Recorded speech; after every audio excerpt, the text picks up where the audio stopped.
This is implemented by a structure called array in C++. We shall be looking at how arrays are defined, how they are used. We shall look at the examples of array usage, what is known as sorting, a major set of algorithms in any programming endeavor. And finally, we look at how we handle non-numerical data such as names of people, names of courses, names of whatever. At the end, I will distribute a take-home test. It's a sort of practice quiz which is deliberately kept at a very simple level. This is just to give you a sample of the kind of questions that may be asked. The actual quiz on 26th, of course, will have several tough problems. There will always be at least one problem which very few people would be able to solve. And of course, all problems will be unknown. We never repeat questions in the actual exams. So this is just for your practice. We begin by looking back at the algorithm that we wrote, the program that we wrote for finding out the maximum of certain numbers. So suppose we want to find out the largest of 4 given numbers. This was the program. Everybody remembers this? So I define 4 objects, V1, V2, V3, V4. I read all of them.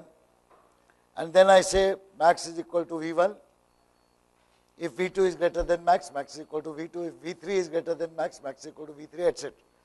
We have also seen an iterative version of this algorithm where we don't read all 4 different values in 4 different locations, but we read one value at a time, and at the end we could have the maximum value.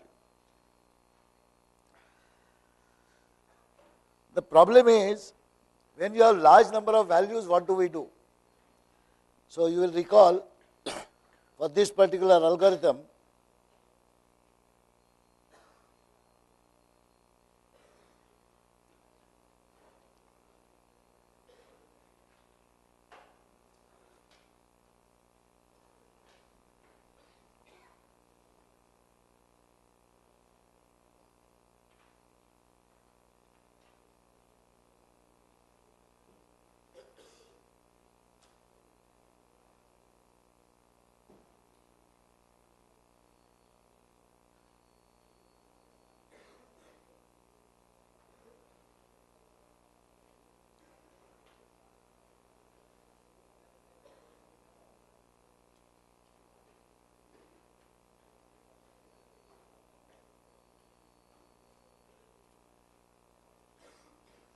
do you remember this construct? And we would sort of iterate around this again and again and again. Of course, we will initialize max to some first number or something like that. But effectively, if you look at your memory, it will have a location for A and it will have a location for max.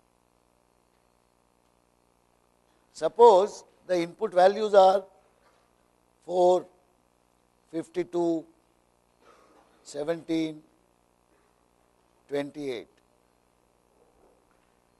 The actual values which have been read by the program. What will you have at the end in A?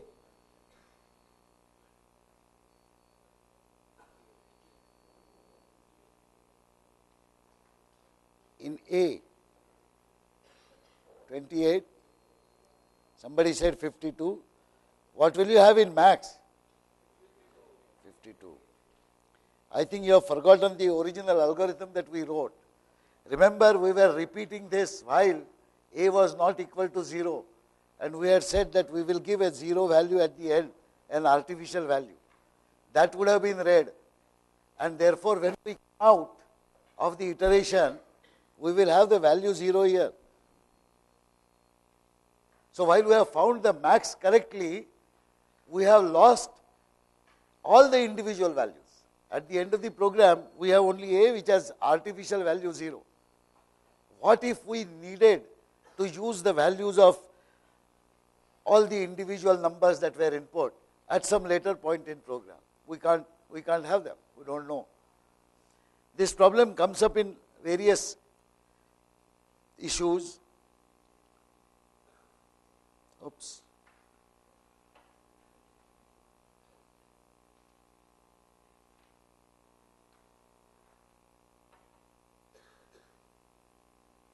Now, why is this not going away? This is nonsense.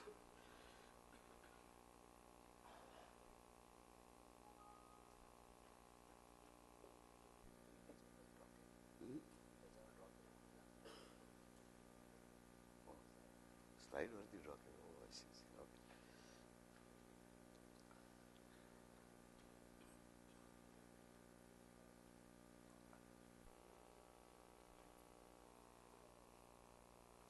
Okay. So what do we do when we have a large number of values? We use iterative control structure, all right. We use only one location to input a new value iteratively. We get the maximum, but we lose all individual values. This is the observation. We may need to retain and use those values again. Here is another problem. Find individual digits of a given positive number and determine a number formed by reversing the digits. So how many objects or location names should we use? Unless we know the number of digits that are likely to be present in that number, how will you determine what should be the digit names that you should use? Here I have given an example of a 4-digit number.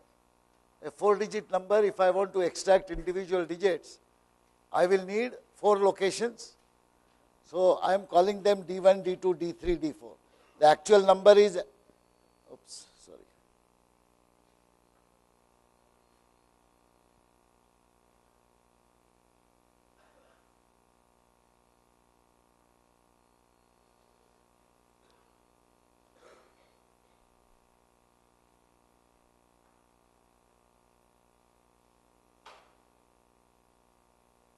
So suppose this is the actual 4-digit number. We want D1 to contain what? 7. D2 to contain what? 4. D3 to contain 9. And D4 to contain 2. Suppose this number is n. How will we get different digits? The last digit, D4, is very simple. If I say n modulo 10, I divide 7492 by 10, the remainder is the last digit. So this will give me D4. How will I get D1? D1 is also easy. I take the number and simply divide it by 1000. 7492 divided by 1000 will be 7.492. Converted to integer, it will be 7. So this will give me D1. The other ones pose a problem. How do I calculate D2? D2 is this digit, 4. So to get this, I may first want to remove 7. Then I will have a number 492. And then if I divide it by 100, I will get 4. So I can do that by saying n modulo 1000.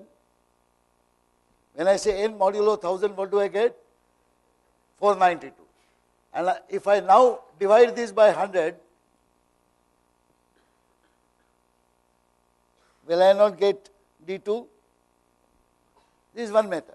There is no unique method. You can do it in variety of ways. But given that this is the nature, this is the program I have written. So I have defined 4 objects, D1, D2, D3, D4. I have defined a variable new n, a object new n, which will contain the reverse number. Okay. I first read a 4-digit number. Observe that I am checking whether the number is truly a 4-digit positive integer or not. As I have emphasized, in most practical programs, you should validate whether the input is correct or not. Rather than program ending erroneously or the operating system or the program throwing up some error, it is better to check for such thing. So this is what I do. Notice that this if statement, the end, does not have any else. It is required because of the return 0 which is included here. Indeed, in real professional programs, I will not put 0 here, but I will put 1 or some non-zero number to indicate to the operating system that the program has not ended well. The point is, this if statement is implicitly breaking out of the main function completely, just going back. So therefore, no else statement is required. If at all I come here, whatever subsequent statements are executed, they will be executed only if the input is valid. Otherwise, I will not come here. Then this is how I calculate individual digits. D1 is n by 1000, D2 is n modulo 1000 by 100, D3 is similarly n modulo 100 by 10, and D4 is simply n modulo 10. In fact, if you wish, you can write D4 equal to n modulo 10 by 1. And this will tell you how you could do this job iteratively, using only D as a digit. But that's not the point here. We want to retain the values of individual digits. Having found out D1, D2, D3, D4, how do I construct a value which is reverse of the original number? Instead of D1 into 1000, I will make D4 into 1000, D3 into 100, D2 into 10, and D4 into 1. D1 into 1. So I will get the reverse number. The problem is, how do I handle a large number of individual values? So this is not the only instance when you have to handle large number of individual values. You may require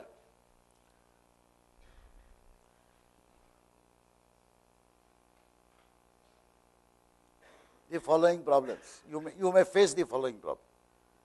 First of all, it is inconvenient.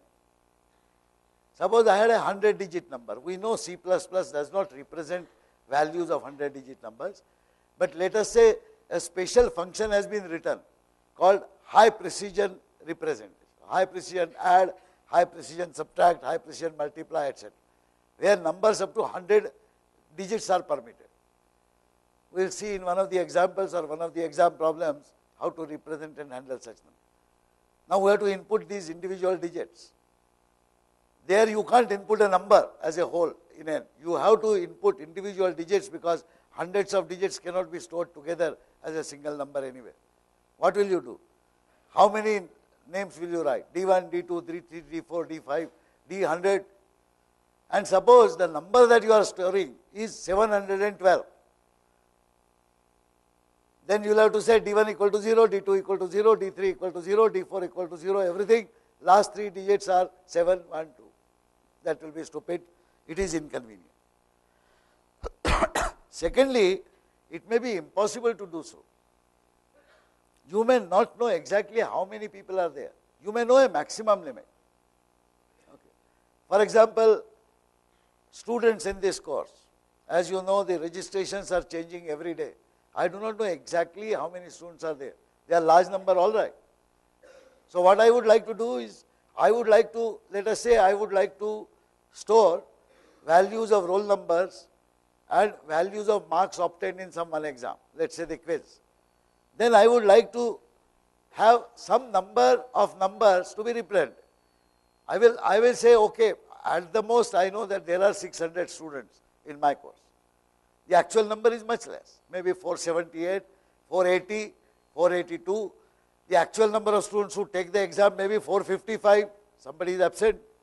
How do I handle such situation? We may have to handle arrays. Arrays which are known in maths. You are familiar with arrays? Shall see some example. You are not familiar with arrays? Okay. You are familiar with matrices? That's very funny. You know matrices, but you don't know arrays. Okay. Well, let me put it this way. You know arrays, but you don't know that you know arrays. We'll just figure it out. But two-dimensional matrices you know. So matrix multiplication, not very enthusiastic, yes. Everybody knows matrix multiplication. How do you handle them? If I have a 100 by 100 matrix, I need to individually store each element and use it in some computation. How many elements? 100 into 100, quickly? 10,000. Anybody has patience to write 10,000 different names? No. So we need something else. We need a completely different mechanism to handle this data. Okay. So here are some examples of array notation used in maths. Now don't tell me you are not familiar with this notation. Sum is equal to sigma ai, I equal to 1 to n. Are you not familiar with this? You are familiar. Well, A is nothing but an array of values. So what you call a set of values.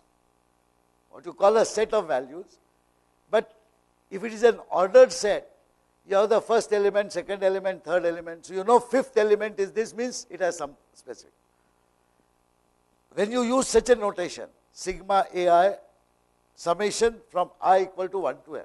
So we call it the array elements or the elements of the set are summed over from 1 to n.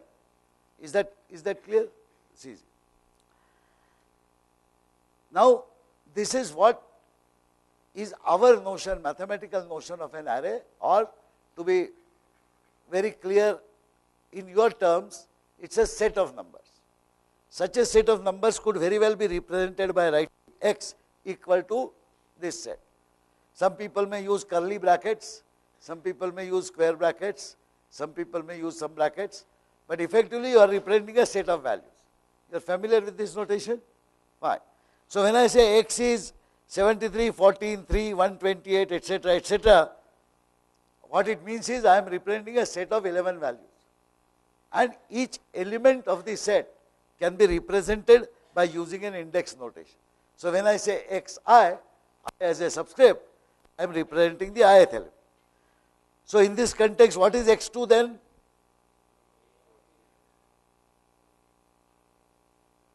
What is x7?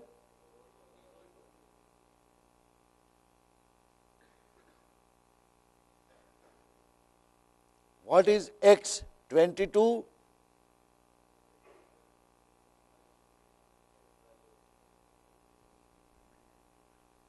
You can't find out x22.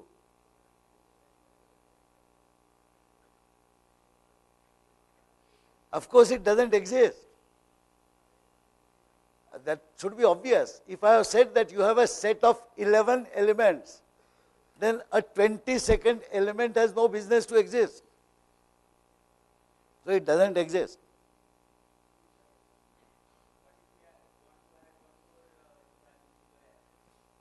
Okay. What if we have to add one more value to the array? When you add one more value to the array does not anymore contain 11 values. It contains 12 values. X22 will still not be defined. No, we are discussing array as we know mathematically. We are not discussing arrays in C++ yet. Please understand that. So just, yeah.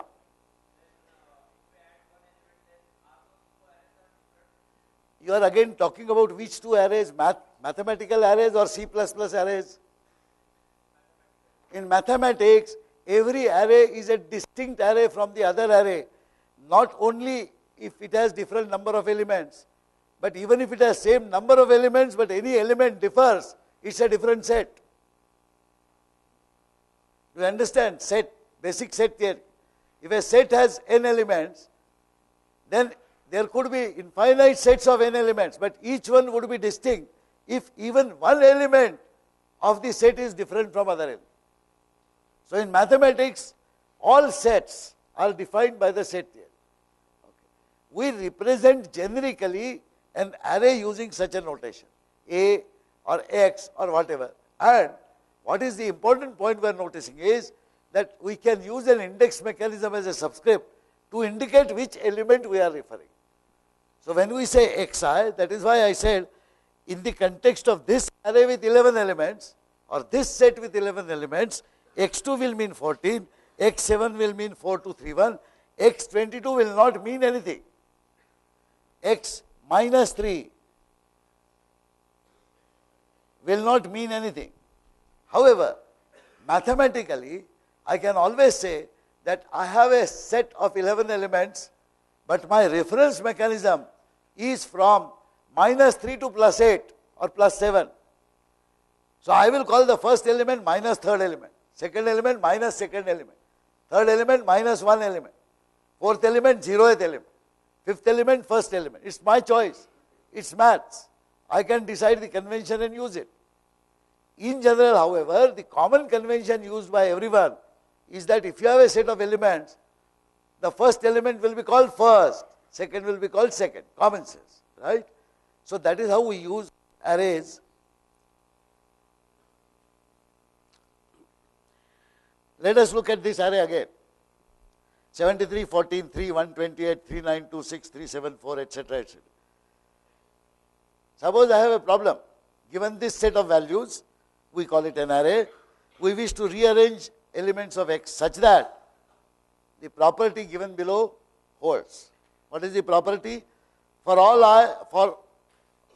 I greater than j, xi is greater than xj or greater than equal to x. This is math, so you should know this. What does it mean?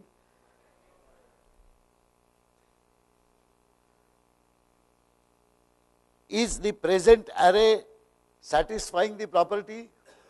No. For example, if you take 3, this is what happens to be x3. This is x5. If I is 5, then I is greater than 3, 5 is greater than 3, 3, 9, 2, 6 is greater than value 3. Perfectly fine. Now take this.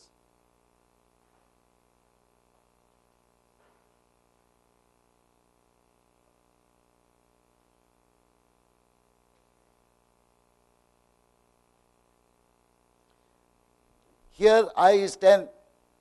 10 is greater than 7. So x10 should be greater than x7, but it is not. So therefore, this property is not satisfied. And as most of you have guessed, if this property is to be satisfied, I will get the elements rearranged in what is known as sorted order. 3, 14, 73, 128, 128, 7, 374, 825, etc. You agree that this is the sorted order? Somebody last time had asked a question when we were discussing if statement. If A is equal to B, what happens? The corresponding question here is, when I have 128 followed by 128, which one of these 128 is the first one? Observe that it does not make any difference, because in terms of element values, both are same. That's the reason why even in JEE, the same rank is given if the scores are same. Now you can't say which one is more earlier and which one is later. All are same, exactly the same. Sorry? Whatever rules you apply, at the end, there could be two people who meet all the criteria and have exactly the same scores. Then of course you can decide alphabetical order or whatever one. The point I was making is not really the JEE related. The point I was making is that whenever you have same values, which one comes first and which one comes next hardly matters. They are same. Okay. Now do you agree that since I gave the example of JEE, there are 400,000 students who appear for JEE. There are 400,000 marks. After I do the totaling, is it not required that I sort or rearrange the marks in proper order? And is it not required that when I sort the marks, I also sort the corresponding enrollment numbers? Otherwise, only marks are rearranged, roll number same, remain same. So the last roll number will be the topper if I arrange in ascending order, which is not correct. Now, all these large number of values have to be handled without losing any individual value. And that is why I require this notion. And what we have just seen is a algorithm that we will have to develop. Given some mechanism to handle large number of values, how do we sort, how do we search, how do we do any other arithmetic operations. So C++ provides a structure which is called an array. It provides a single name for the entire collection and permits use of the index, as we saw. There is only one problem. In our notation, we have been writing xi, okay, aj. Can we write like this on a computer terminal? There is nothing like a superscript and subscript except in word processing. C++ doesn't care for this. Suppose I write this as xi. But then C++ will treat this as a name. Xi is a name. So we have to have a special mechanism to indicate that, look, this is the name of the array and this is the index that we are using. The mechanism that is used in C++, as we shall shortly see, is to use square brackets to enclose an index. So this is what we use. This is exactly equivalent to this, with some difference, as we shall see in a moment. Is that clear? So in a nutshell, C++ permits us to define an array. It gives a single name to the entire collection or the set, so that we don't have to have thousands of names. But we can refer to individual element by using an index. Here is the motivation for an array structure. How exactly can C++ do it? Because after all, different names means it can access, it knows, C++ knows where is X, where is Y, where is Z, where is P. So it can go to that place whenever the name appears in an expression. Imagine I have an array structure of this kind where I have different names. We need 100 integer locations. Assume that we are using only 5. We may define 100 names and use only 5 of these.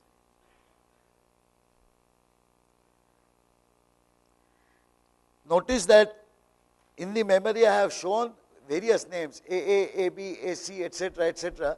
Observe that I have to struggle to get the names. Okay? I am using only first 5, but that's okay, that's my choice.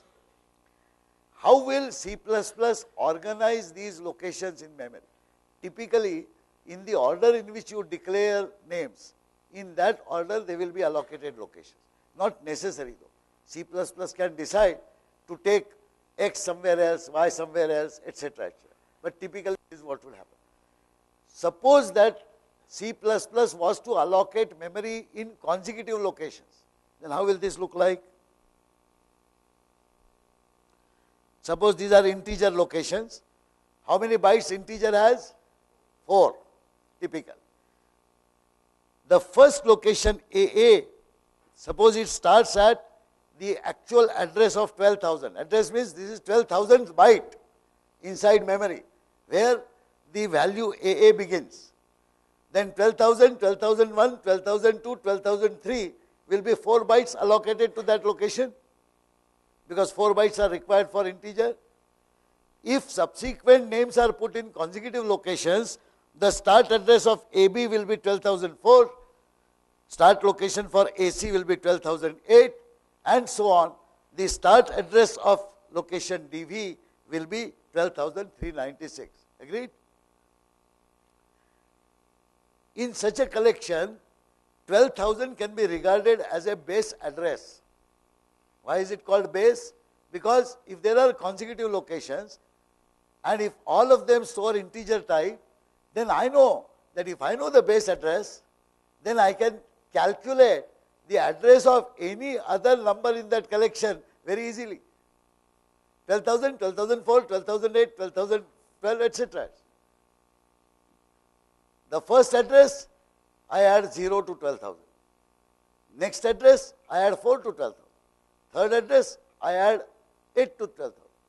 That means C++ can actually figure out what is xi given the value of I and given the value of base address. So that is the motivation why people develop this abstraction of an array, which could be so conveniently implemented in C++ when your compiler works on your program. The mechanism that is available, this is the mechanism. These are examples. We shall very quickly see some rules. Int roll no 600. This 600, what is written here, is not 600th element, because it is appearing in the definition, int.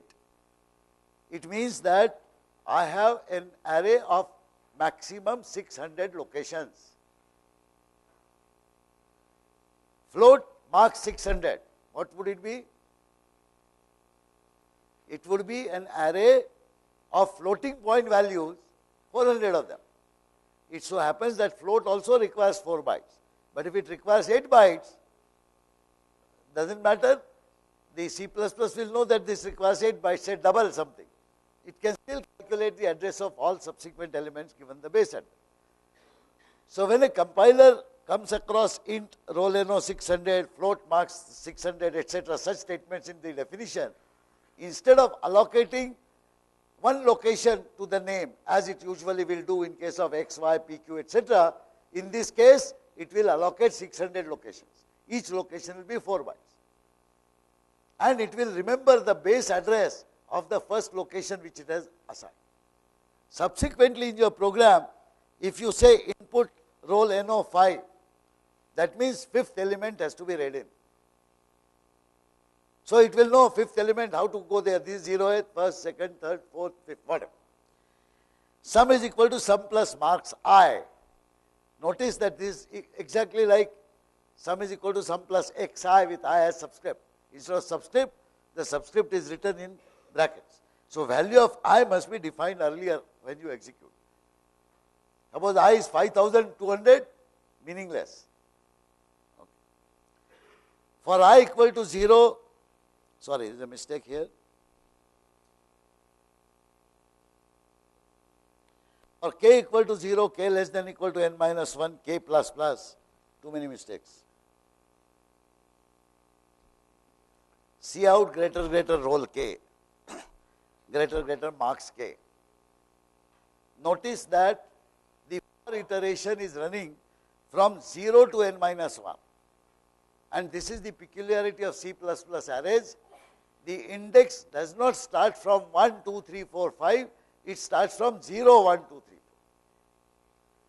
This is a stupidity which was considered to be a extremely simplifying assumption for the C++ compiler.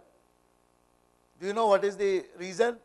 The base address itself becomes the address of the first element. You don't have to add anything to it. So instead of adding 0 or something, there is no first element. Instead of subtracting 1 from the index and then calculating the address, this is what they did. This is exactly like saying that I decide that an array of certain elements, I will index it from -3 to +8. It's my choice. C++ choice is that the first element is actually 0th element, then first, then second, then third. So if I am handling n elements, the index will range from 0 to n minus 1. Yeah. My dear friend, this is not a program. These are different statements as examples which may occur in any program. So each statement, please look at it independent. If somewhere I say int roll no 600, then it means I am defining. Okay. If somewhere in some other program I write C in roll number 5, then it means 5th element has to be read in. If somewhere else in some other program where such definitions have been done, if I say for k equal to 0 to this, output roll k marks k. Okay. This is the usage examples. Yeah.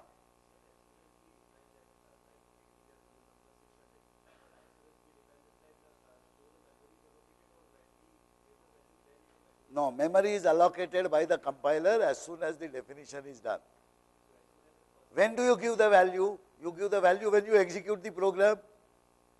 When C++ allocates memory, when it is compiling. Compilation happens before execution. So, right at the beginning, he is asking a question, when does C++ allocate memory? When it appears int roll no 600 or when the program is executed? The answer is C++ always allocates memory while it is compiling. Execution comes much later. So during the compilation time, the compiler must know exactly what to allocate. So it will allocate memory that you have defined here. Actual usage will start when the execution comes. We'll have this example. Yeah.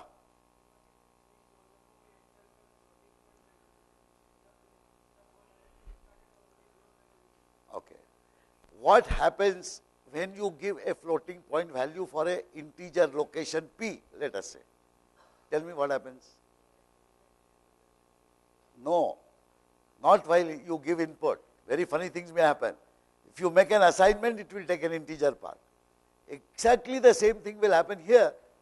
Instead of a single location which is named P, Q or R, here you have to consider the location on which you are operating, which is ith element. So the point that he is making is that if I assign some wrong value to a location, to an element of the array, will the entire array be spoiled? The answer lies in the fact that if I assign some illegal value to a name P, Q, R, S, T, etc. are not affected. In exactly the same fashion, nothing else is affected. Please note that in actual operations, each element of an array behaves exactly like a single location of a name. There is no difference. The whole arrangement is only for convenience for you to address all individual elements in an iterative structure. That's all. But otherwise, operation is on each individual element. Yeah.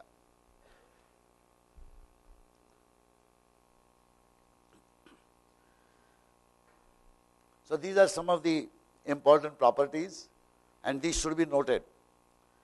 Array is a collection of elements of the same type. This is easy to imagine what would happen otherwise. Suppose I had an array of 100 elements, a few floating point, a few integers, a few char, a few short int.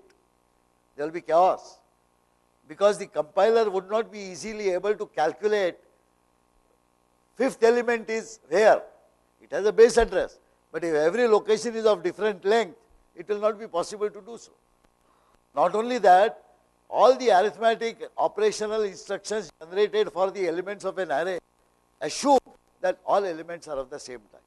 That is why in the definition you say int roll 600, float marks 600. Once you define that, every element will be only of that type. It is extremely important to remember. Not possible to have a mixed set of elements in an array. Later on, when we see more abstract things like structures and arrays of structures, we will see how to handle that. Next, at any time only one element participates in an operation, and it participates exactly like any other name does. So like any other object, you have P, Q, R, whatever are the rules for that, same rules will apply to the elements of an array when they participate in the computation.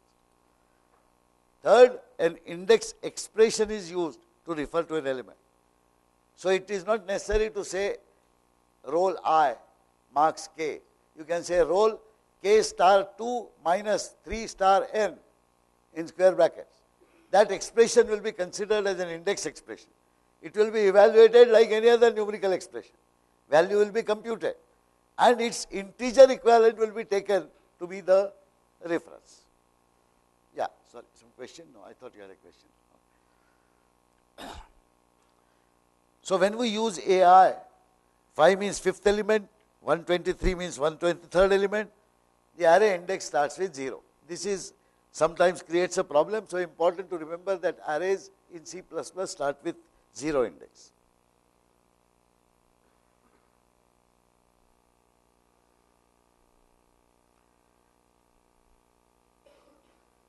So if I say j minus 5, what will it mean? It will take the value of j as it exists at that point during the execution.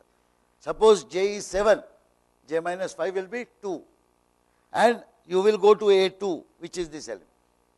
Suppose j is 28, j minus 5 will be 23.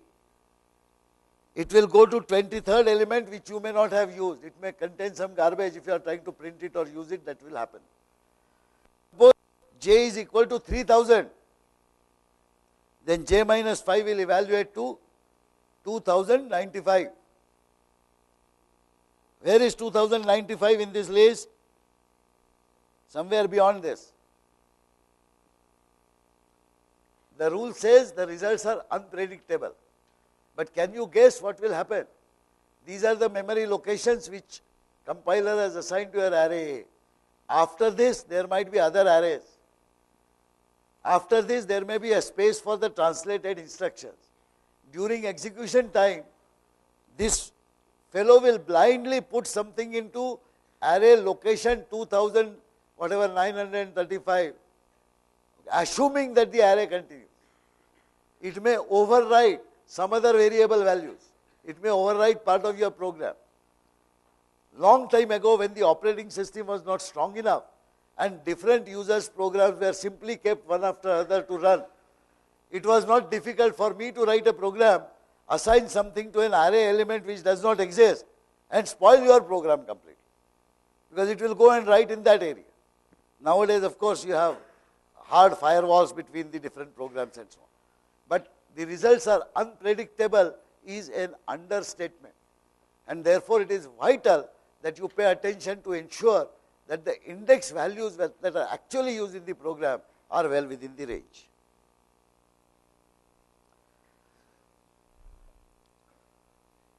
Here is a possible program.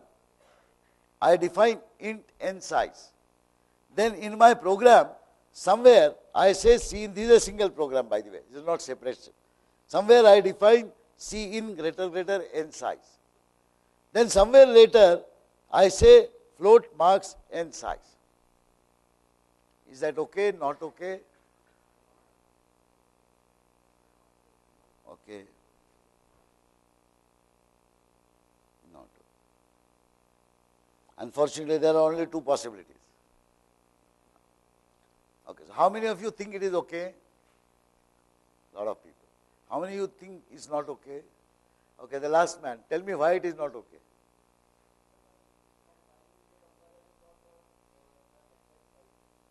So, right. So this goes back to the question, he says that while allocating the memory, the compiler will not know the exact size, and therefore it will not know how much memory to allocate. Goes back to the same question which was raised earlier. Please note that while these statements are executed in this order, this followed by this, etc., the declaration, this declaration as well as this declaration is handled by the compiler at the beginning. No matter where you put your declarations in your program, towards the end also if you say x, y, that allocation of memory to x and y has to be done by the compiler while compiling, not later. Whereas C in greater n size is an input statement which will be executed during execution. It is at that time you will give some value, 200, 300, whatever. That value is not known to the compiler. So that is the reason why we say always declare everything at the beginning, so that you are also not confused. Even if you are, C++ compiler will never be confused. It will read the entire program, take out all the declarations, and first allocate memory during compilation. Now it allocates memory to n size here, n size. Remember, only memory has been allocated, there is no value inside. Now it has to allocate memory to marks.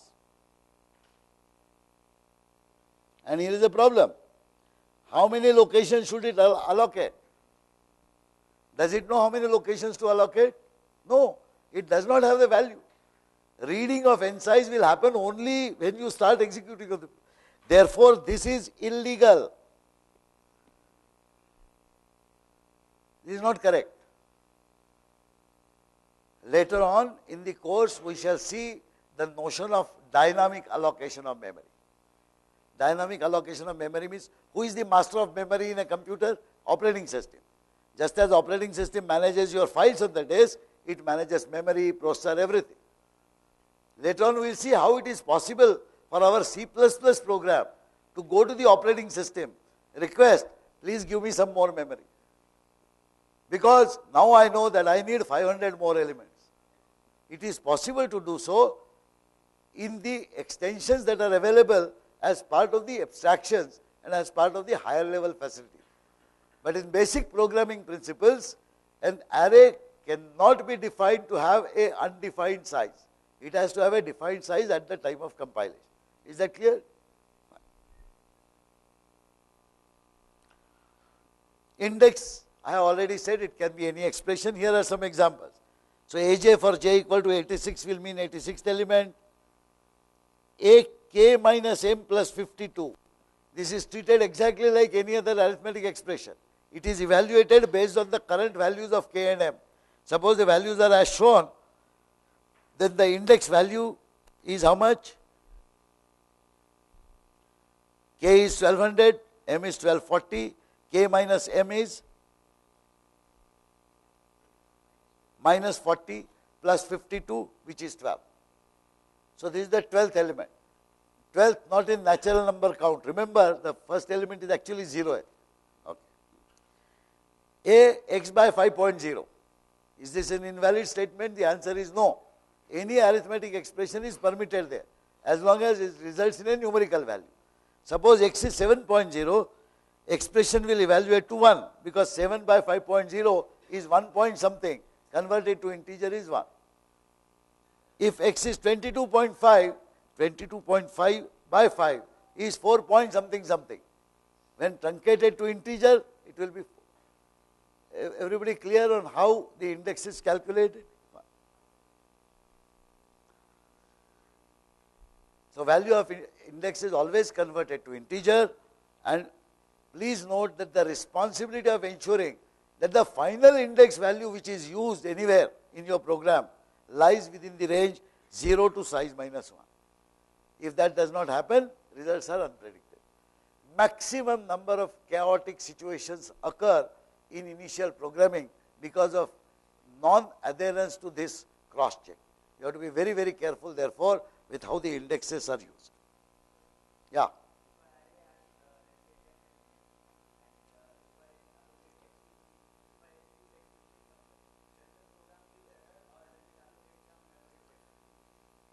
Okay. Memory allocation is done only by declarative statements. If somewhere you say x50 equal to 58, is that a declarative statement? No. So compiler cannot and will not take cognizance of that. His question was that if I have somewhere, I have declared, let us say, int x10, and then somewhere I am saying x50 equal to, say, 12. What he is saying is, what does compiler do? Unlike in the previous case, x50 is used, not xn or xn size. Since I have said x50, and since I have originally declared an array of only 10 elements, will the compiler increase the storage? That was the question. The issue is that compiler does not allocate storage based on the executable statements in your program. Compiler allocates storage based only on your declarations. It will not look at anything else. Your declaration says x10, so your array will be allocated 0, 1, 2, etc., 9th element. When you write x50 equal to 12, the compiler will actually translate this to make some changes somewhere here, some other location. Okay, it will be wrong. That's why I said that instead of asking whether the compiler will intelligently do this or do that, to which the answer is absolutely no. Absolutely no. Therefore, it is important to remember that the array sizes have to be declared in your declaration statements only, one. Second, whenever you use array indexes in your program, it is your responsibility to ensure that the index value is always between 0 and size minus. So, for example, your question, look at 50. Is this 50 between 0 and 9? No. That means you have goofed up. So, don't ever blame the compiler as to why it was not intelligent enough, etc. However, here's this point that tomorrow, suppose I require a larger number of elements. I didn't know originally what was the size. That is where I said that towards the end of this course, we shall see the dynamic memory allocation facilities, which C++ has. But as the basic programming principles, this stands. Okay. Here is a program to find maximum of n numbers. This time, instead of using a single location A, I am using an array A with 1000 elements. I have, of course, max. I do not know whether I will have exactly 1000 numbers to handle. So I have a variable n, a location n, and an index I. I read the value of n, and then I read n values in the array elements. Observe how different it is from reading one value at a time that we did in the iteration. I can now preserve each of the individual n values. So the array X that I showed you, 11 elements, original elements, if you have, you could put them as A1, A0, A1, A2, A3, A4, A10 by this read statement. Next, to find out the maximum, I set max is equal to A0. What is A0? First element, 0th element. We will call it 0th now onwards, 0th element of the array. Now I set up an iteration which varies I from 1 to n minus 1. 0th element is already done. I want to compare that with first, second, third, fourth, n minus 1th element. There are totally n elements. So this simple for iteration will do that. For I equal to 1, I less than n I plus plus, I do this. If ai is greater than max, max is equal to ai. Notice how beautifully the same logic that we had used earlier is available to us. But as an added attraction, I can have the existence of all individual values that I have read perpetually available with me in my program. And the control structure of iteration can be used so effectively because there are no n different names to handle, which I could not use in an iteration. But there are n different index values to be handled, which I can control by an expression. So I say if ai greater than max, max is equal to ai. You agree that this will find out the maximum?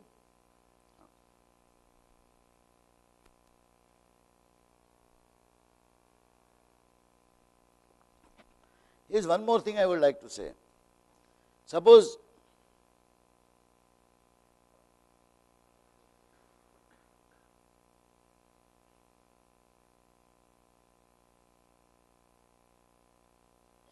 these are the values. I will have here a location called max. This is A. What will be the value inside max? Max 22. I have got the value of maximum, but I do not know whether this maximum value occurs in the 0th element, first element, second element, third element, fourth element. I do not know that. Why is it important to know? Suppose these were marks out of 25 in an examination, and there is another array called R, which stands for roll number. 1001, 1005, 1006, 1009, 1012. Arbitrary roll numbers. Now, if I find out the maximum, I would also like to know who scored the maximum. I would like to know at which position this maximum value is occurring.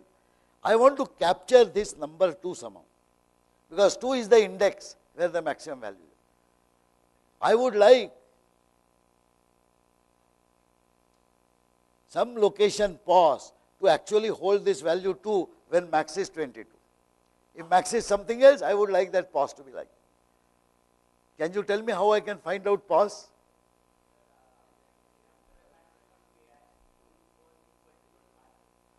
See, this is the place where maximum is getting assigned a value. If at all anything changes, it will change here. Along with this, if I were to say pos is equal to I, that will be nice. Then I will have that value. So this is the modified program. Notice what I am doing here. For I equal to 1 to n, this is that if statement. If ai greater than max, max is equal to ai, pos is equal to I. Anytime maximum changes, pos also changes. So it doesn't matter where in my 1000 values that maximum occurs, the pos location will actually keep track of where it has occurred. Notice also that because I am beginning with A0, it is quite possible that the maximum is the first 0th element. So I must also set pos to 0. Otherwise I will find out maximum, pos will remain undefined. So I can put an output statement, maximum occurs at position pos. Is that clear? Very straightforward. At this stage we deviate slightly, and I would like to tell you how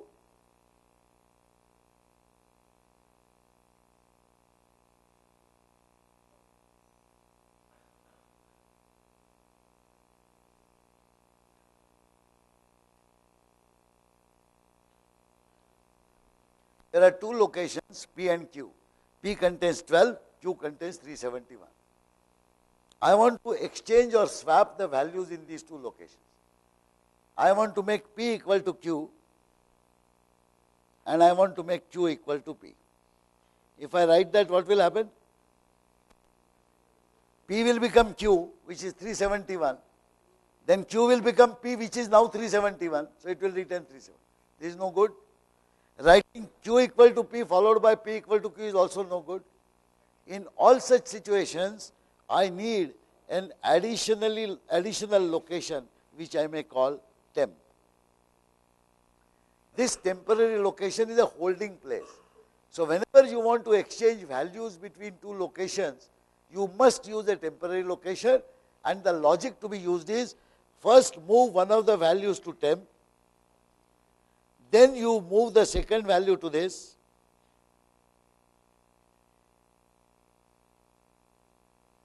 and then you move the temp value to this. So your statement will be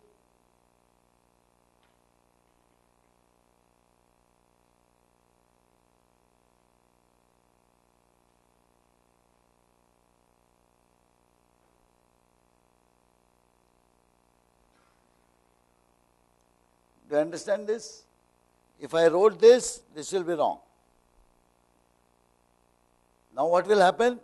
When I say temp equal to P, what will be the value in temp? 12. When I say P is equal to Q, what will be the value in P? 371. And when I say Q is equal to temp, what will be the value in Q? 12. So I kept a holding place like passing. I pass this value there, then take this value, etc. Is this clear? This is the only way by if you want to swap values in locations. Why did I discuss this? It has a bearing on what we want to do next.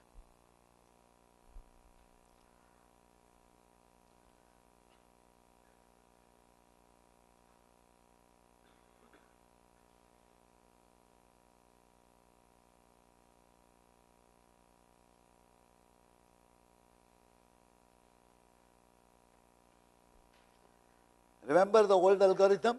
We found out the maximum, and we found out that the maximum occurred at 0, 1, 2. So the maximum would have been 22, and the pos would have been 2. We found out at second position. Now I say that look, I don't like the maximum to occur somewhere in between. I want the maximum to occur at the top position. Now top position is already occupied by some number, it cannot be overwritten, so I want to exchange these two. I want 22 to come at the top, obviously 7 has to go somewhere, so I will just exchange it because there is a place vacated by 22. This is the program to find out the maximum and exchange it with A0. The entire program is same, as you will notice. If ai greater than max, max is equal to ai, pos is equal to I. You are familiar with this? It will find out maximum and position. Now this is the statement which arranges the swap. Temp is equal to A0 is equal to A pos, and A pos is equal to temp. You agree that A pos and A0 are actually the names of the two locations where I want to exchange the value. and I can say maximum was found at this place, exchange with 0. What is the reason why we are doing this swapping? Suppose we had 6 elements in an array, 24, 52, 13, 95, 64, 50, some arbitrary numbers. When I execute that program, max will be 95, okay, this is that value, and pos will be 3, because it is 0, 1, 2, 3. When I exchange, I will get this array as 95, 52, 13, 24, 64, 50, agreed? 95 will come in the 0th position, 54 will go into this position. Now, suppose I say, okay, I got the maximum value and put it in 0th position. Now, let me consider the remainder of the array except the 0th element. 0th element is the maximum. I repeat the process for remaining 5 elements. Which are the remaining 5 elements? 52, 13, 24, 64, 50. If I did that, what would happen? These are the 5 elements.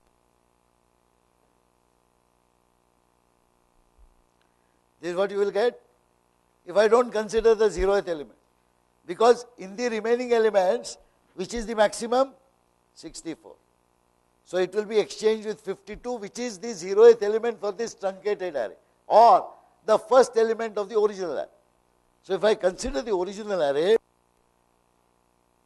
this will be the array now. So notice, in the first iteration, I found maximum, put it in the top place. Now I want to do a second iteration, not starting with 0, but starting with 1, and do the same thing, and exchange now the new maximum, not with 0th element, but with the first element. If I repeat this process, from now, starting with element number 2 to end of array, then 3 to end of array, 4 to end of array, what will I have? I will have the sorted descending order.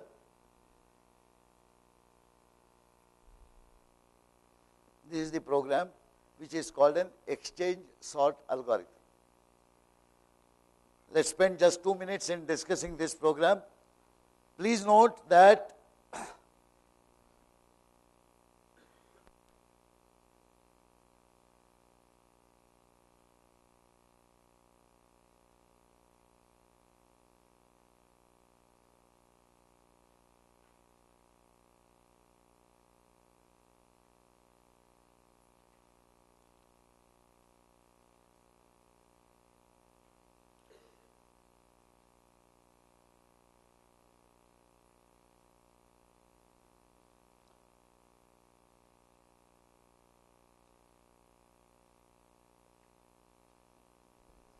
I am showing an artificial array somewhere halfway through the execution of this program.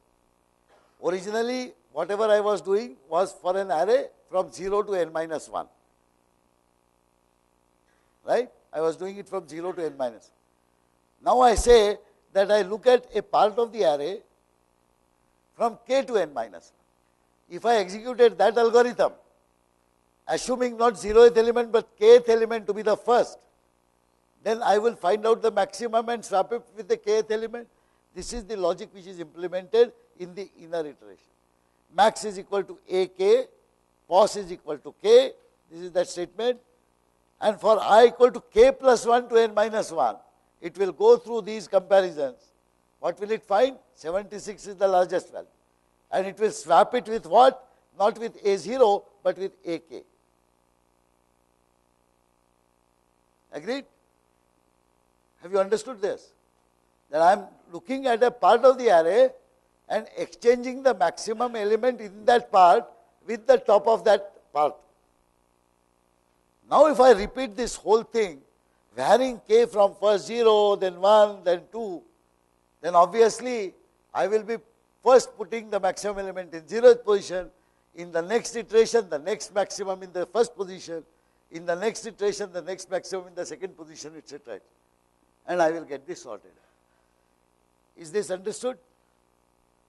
Not very clear. So here is the homework for you. Go home, take some array of 10 elements or not even 10, it will get complicated, just 5 elements. Write some 5 values and hand execute this algorithm, writing down I, K, N, max, and writing down how you get the array elements, A0, A2, A3, A4, A5, and see what happens when you execute this item. You will find that you will actually get a sorted array. If there is any confusion, refer to the previous slide. We said this is what should happen. First I get the maximum in one inner iteration. Then next time when you increase the value of I, go back up again, a value of k, you will get the second maximum and so on. Notice that this is a nested iteration. For k equal to 0, this is one iteration. Inside it, for I equal to k plus 1 to n. How many times the inner iteration will be executed? K plus 1 to n times every time, and 1 to n times outside.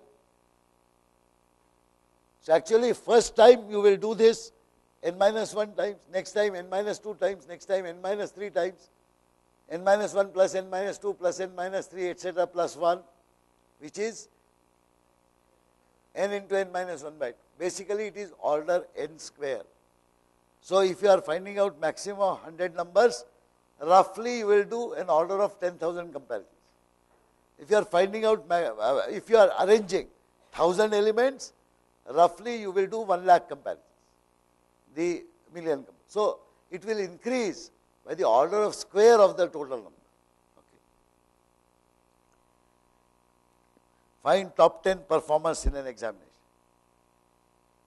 This algorithm is exactly same, this program is exactly same as the earlier, so we will not waste much time on this, except to say that I now have 2 arrays, roll 1000, marks 1000, because I now have roll numbers also. I will first do a validation whether the numbers given are within 0 to 999, etc. I will read roll numbers and marks. I am giving hint, please submit data for each student in 1 line. Roll number, 1 blank, 1 or more blanks, marks. Then press enter, roll number, 1 or more blank. This is Godagiri that you will have to do while executing the program. Invariably there is a, yeah. I have mentioned this is a statement. When you say return 1, the control will go back to the operating system, remainder of the program will not be executed, which is the objective. If the data input is not correct, why do you want to execute the program? You want to quit. So that is what is implemented here. It has nothing to do with by mistake. See what this is doing. This is checking whether the value of n given is between 0 and 999 or not. If it is not, I cannot read the data. Suppose you give 1200 as a value. I cannot read 1200. Suppose you give minus 3 as a value. I can't read minus 3 numbers. You have made a mistake. So I am telling you wrong. I am going home. That's all. Of course, you will have to rerun the program. You just have to say ./a.out. This time give a correct value. You don't have to change the program. Program has been compiled. When you run it, at the run time you are giving the value of n. If that value by mistake is wrong, you can always rerun the program. But while running the program, this is a precaution, you just get out. No. But all these statements on this slide are actually validation statements. And I have written them deliberately to indicate that such care has to be taken when you write programs, particularly programs which handle large amount of data. So you give these instructions, you read roll number and marks in each individual elements. There is a syntax here. Unfortunately, Microsoft always converts standalone i's to capital I's. Okay. So is that clear what is happening? And finally, I output number and mark. I have read them one by one, but just as a verification, I am outputting them. Ek baar dekho, you see for yourself that data is. And after that, this is the program. So what does this program do? It does exactly what our earlier program did. It sorts the array in descending order. But while sorting the array for roll, it also rearranges, for marks, it also rearranges corresponding roll. Remember, the sorting criteria is marks. I want to find the maximum marks, etc. But whenever I exchange marks, I should also exchange roll. Why? Because if some marks go from 5th position to 0th position, then the corresponding roll number must also go from 5th position to 0th position, and that number must come to the 5th position. So whenever I exchange marks, I must exchange numbers corresponding. That is what is done. When the algorithm with both inner iterations and outer iterations are completed, all arrays are sorted on marks. All arrays are sorted in marks array is sorted in descending order of marks, and roll number array now contains corresponding roll number. If I print the first 10 roll numbers and marks, I solve the problem. Can I make this algorithm more efficient if I have to find out the top 10? Observe what I said. If there are n elements, 1,000 students, okay, then this will take 1,000,000 iterations or 1,000,000 iterations internal. Can I reduce that? The problem says print the top 10 students. Do I need to find out the entire array sorted, or if the first 10 max I find is good enough? So the outer iteration need not run for n, it can run only for 2. So if n is 1,000, n is 1,000,000, then there is still no issue. However, such efficiency has to be very carefully chosen.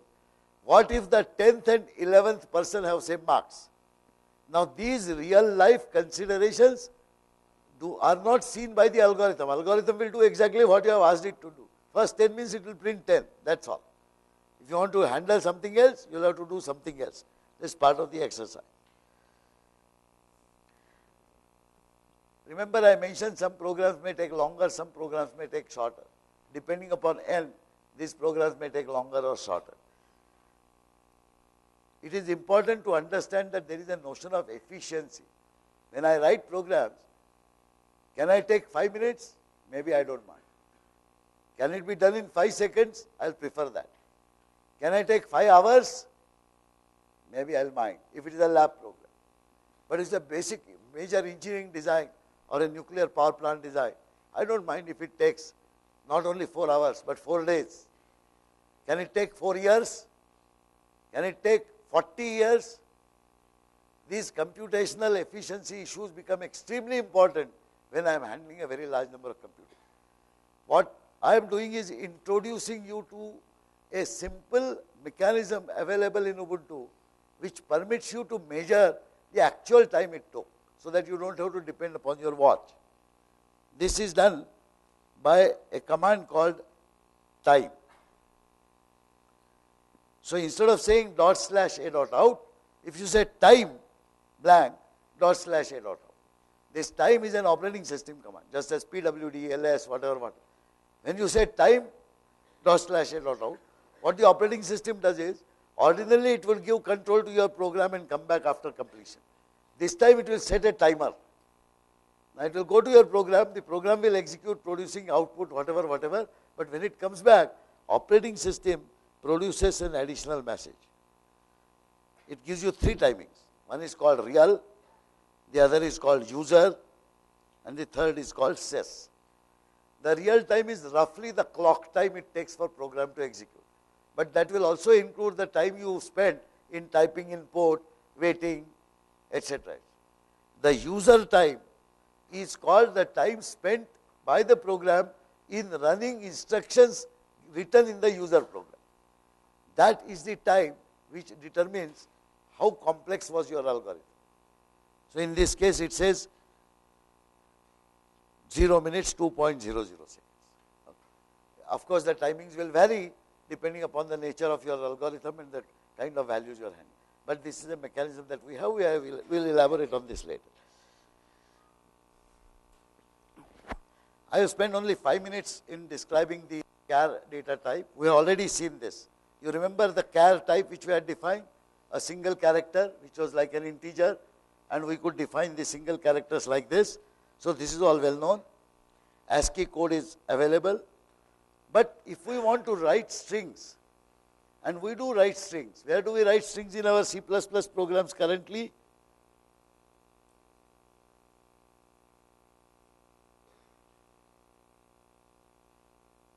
This is where we write strings, right?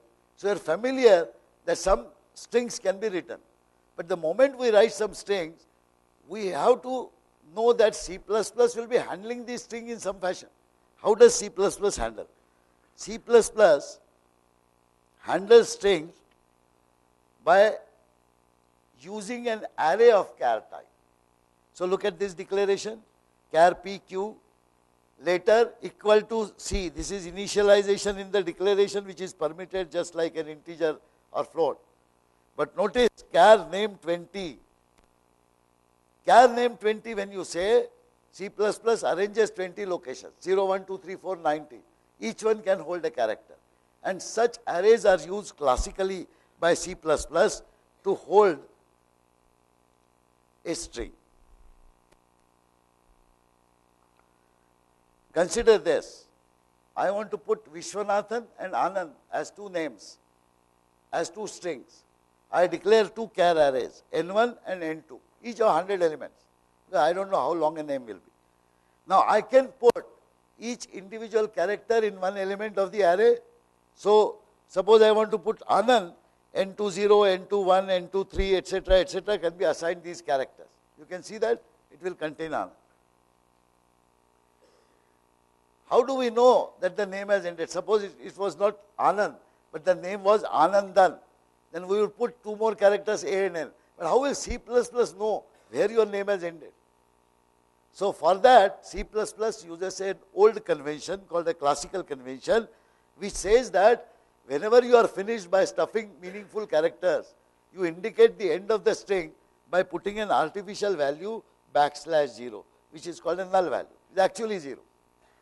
Because an actual 0 will never occur as a valid ASCII code in any name that you can think of. So this is the convention. That means you can form strings within your program, but it's your responsibility to ensure that after stuffing individual characters into array elements for char type, you must put \0 there. You can also use it because you know that whenever C++ has an array of characters which is representing a string, then you will find a \0 at the end. So how big is the string? You can easily go through each character, examine is it \0, no, or this is \0. How many things you have passed? 7. So the length of the string is 7. You can use that \0 for meaningful purposes. How is input and output handled? Well, if a name or a string does not contain a blank, then the cin and cout statements permit the use of the array itself directly. Of course, you can say N1I, cout or cin and give individual characters. Remember, when you give input, the characters are not to be quoted in single quotation mark. Only the characters have to be written. Cin generally distinguishes values by a blank in between. Okay. So if you give consecutive characters, it will read consecutive characters. But if you give a blank, it will omit blank. But if you give N2, then any non-blank character filled string can be read. So if I type Anand, C++ will assign characters to elements of N2, and at the end it will automatically put a \0. Here is a program to input a word and output the reverse. Give number of characters in the word N. Type a word, no space in between, cin name. Please note that when you say cin greater name, any name can be written. But the moment you place space, for example, suppose I type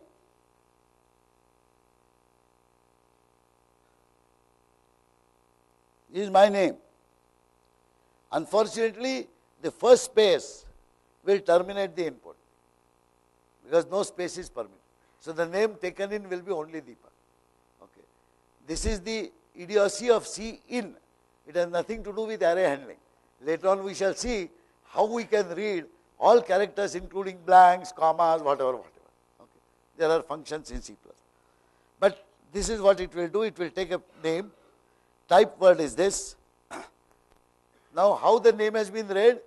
D is in 0th position, A is in first position, E is in second position, P is in third position, A is in fourth position, K is in fifth position. If I simply output individual characters in the reverse order, I will get the name reversed. But that is like finding out the max without noting the individual characters and forming it. So if I want to actually do this, first I want to find the length of a string. I don't know how many characters are there. How will I find out the length? If the name is Deepak, D-E-E-P-A-K, there are 6 characters, 0, 1, 2, 3, 4, 5. The 6th position C++ would put a \0. So I hunt for \0. Wherever I find \0, that is the end of the matter. So here is a program.